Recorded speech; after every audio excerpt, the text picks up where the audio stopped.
Welcome to today's Fortra Solution Overview session. Today I'm going to be giving you an overview of the Webdocs for Accounts Payable Automation solution. Today's session is meant to be a high-level overview, so if you'd like to see more after you watch the high-level overview, feel free to schedule a live demonstration where we can go more in depth around your business use case. The first question we get asked is, what is Webdocs for Accounts Payable? And how can it help me solve my AP automation needs? So what is Webdocs for AP and how can it help your company? Webdocs for AP is Fortra's premier AP automation solution that helps organizations with automation of their AP processes for PO and non-PO based invoice processes. We help boost efficiencies within AP departments by avoiding manual document capture and data entry of your invoice data to your ERP. It simplifies the AP processor's activities by automatically capturing documents from email inboxes or network folders, or even scan documents directly to the system to be processed. It then can auto-classify incoming documents and extract data at the header, footer, and line item detail level, dependent on how the classification of the captured document is defined. After the data is extracted from the document, it then validates the data to your configured business rules in your system. Two and three-way matching processes can either happen in the ERP system, if that's where it's configured, or configure it in the Webdocs Invoice Manager. This module helps you configure deeper processes for your AP automation needs. Documents can be routed into workflows or, or for the user in the loop processes that might need to take place because of variances, missing documentation, or non-validated company business rules.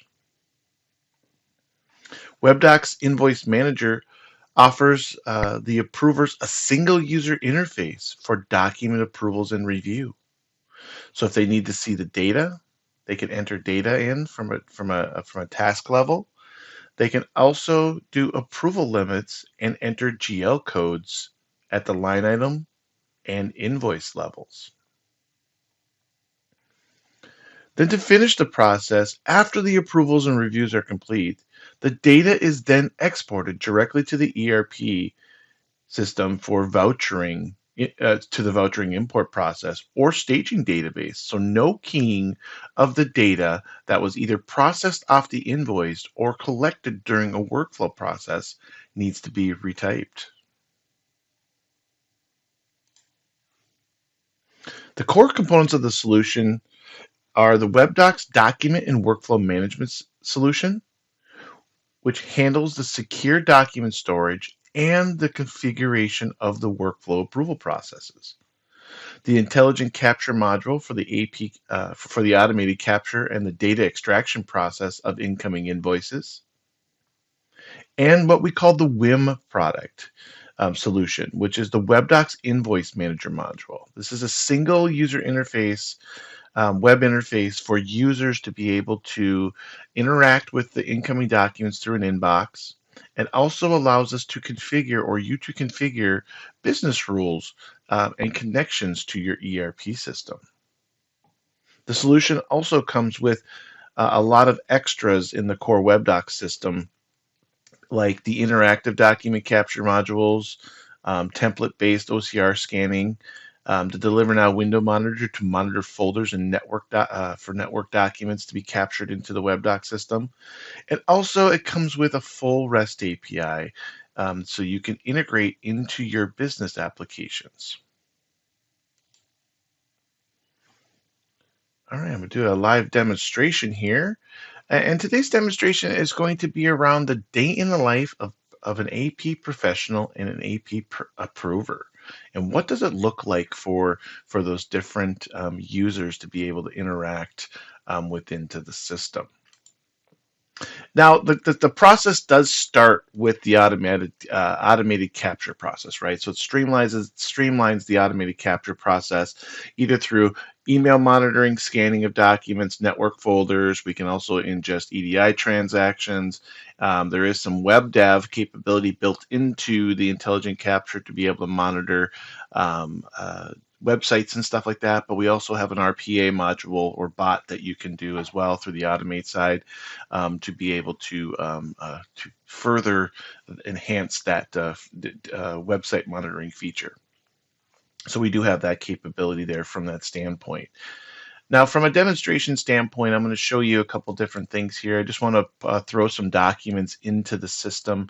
So I'm going to copy a couple documents here and I'm going to throw them to the system. And this is more back end kind of stuff that's happening here. This is just showing how the system monitors for files and then can import those files and take those files into the system to be able to process them directly into the OCR engine. Now, what's happening? I always call this the wow factor of the application.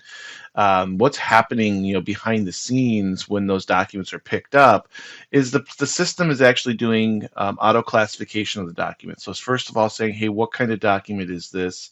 If it says, hey, this is an invoice or it's a document that needs to be split, it can actually split those documents up. So say it gets a PDF file and it says, hey, there's multiple invoices inside of there. I need to process these individually. It can split them out automatically and then process them as individuals.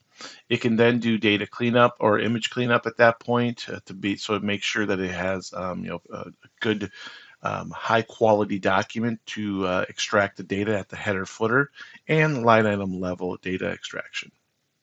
We can do some business matching or business rules applied at this time, and then also matching processes at this time as well to be able to validate information into the system. And this diagram here, this will be the rest of the demo here, demonstration. So part one here will be a day in the life of AP. So after the OCR engine takes it, there's also a path. If everything does not need anybody's attention, it can go through what we call straight through invoice or verification, go through straight through processing. If it does need an attention during the capture workflow process, it can then go into the exception station or verification stations for an AP reprover to review that information and update any information that it needs to. Now, documents can go and if need be, go into a workflow process to be able to, have users or departmental managers or executives look at something and do approvals on things. So those workflows can be processed there as well.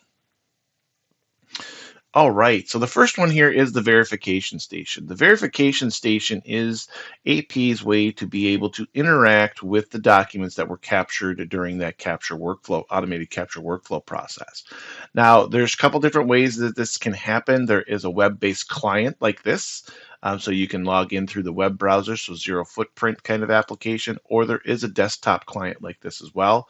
That you can access to be able to get to those documents that need attention. Now, these documents can come in batches, and you have the capability to be able to set the batch limits and stuff like that, because you have to split them up dependent on individuals in the organization that might be processing them. But these are for exception documents only. So this verification station is only needed if something needs some kind of visual verification or some kind of data that needs to be updated or has a question, right? So it's that user in the loop kind of process. It shows you the document here. It shows you the data. It shows you the other documents that need to be processed. And more importantly, it shows you what the problem is in this document. So you can see here how it did validation of the company name and the address, but it also showed this information down here to say, hey, there's all this information is correct. You'll see here that it said, hey, in the rules center, what the problem is. So here's where it exceeded a business rule and needs some attention at that point. You'll also see here that the solution is picking up line item information, but it's not only just extracting the data, it's actually doing arithmetic against it. So if I change that 2 to a 1 and tab out of that field, you'll see it actually broke another business rule at that point because it knows that it can't add up correctly at that point. So it is doing arithmetic and other kinds of validations against itself inside of here, not just extracting data at that point. For documents like this, you can just hit the so the if the AP person has that authority, they can hit that accept button, and then they can go on to the next document to do that verification. Now, the system technology does have some smarts out of the gates to be able to do its own recognition of certain kinds of documents. But if the document does need some help, a user can teach it in this process. So it does have some teaching or self-learning capability, like this one here, where this invoice is a little bit differently, but I need to tell it where the item number is. So I can point and click and tell it where the item numbers are for these different ones and then process it through. Now, this information does become sticky to the document the next time it sees it, and it will process it correctly. Here's one where it needs to know where I'm going to my vendor master to be able to get my information from there to be able to process it. And this is one here that's a little bit different where it didn't pick up all the information here. So I need to rubber band this a little bit differently so it corrects so it does an auto correct next time it sees it. So we can process them in those different ways. Does character validation as well. So if there's any characters that are broken or it does not understand if it's the correct one, we can actually come through here and do character verification quickly. And then after that process, we can hit the send the batch button. That send the batch button then processes the documents either into the workflow system, pushes the data to the ERP, and then also can push the documents to a workflow process. Now, from the back end standpoint, the last part here, workflows can be created to be able to trigger different kinds of workflows. So you can have all different kinds of workflow processes here to be able to go into. So you can create these different kinds of workflow process. There's no limit to these workflow process. You can create unlimited workflows for different kinds of departmental or location-based workflow processes. Now, where the Webdocs Invoice Manager comes into effect at is if someone needs approval and reviews of something inside of here. So we do have the Webdocs Invoice Manager that helps with that and streamlines that process. There's some configuration that can go in the background to be able to help some of the business rules and all that good stuff in the background. But from the user side, they're going to see this nice interface to be able to give them statuses of information and things like that inside of here. Now, this could be an individual queue or it could be multiple people inside of this one as well. And then they can get into it and then they can see that single user interface. They can see the document, they can see the data, they can see the line item information and all that good stuff with the document as well. So they can interact with the header, footer, and line item information if need be inside of the application. Now, all the documents are stored in the Webdocs system directly. So the Webdocs system is where all those are stored. So if you do need to come in here for archival purposes, you can come into the system and actually come and do searches inside of here. So you can say, hey, I need to go and search for a certain document, and from an archive standpoint, you can do that to be able to get into into here to be able to get to that information and view that information directly in the application. So you can interact with it. And this is the Webdocs system here now. That gives you the capability to do annotations. So if they want to annotate on the documents, if they want to put sticky notes on it or different things with it, they can do that from this interaction here directly. So you do have some capability there to be able to do some other things inside of your add notes and different kinds of things inside the application. So all your documents would be stored into the Webdocs system. Now, the last thing I want to talk about is the capability around the export of information. The export of information can happen in a few different ways. The preferred way is actually through the import-export option. We have REST APIs. We can push data to a staging database table, and then we also have RPA technology to be able to push it out to more of a bot kind of structure. So we do have different ways to be able to do that. This is the end of today's overview demonstration. Thank you for joining me and have a great rest of your day. And if you'd like to see more of the Webdocs for Accounts Payable automation solution, please let us know. Thank you.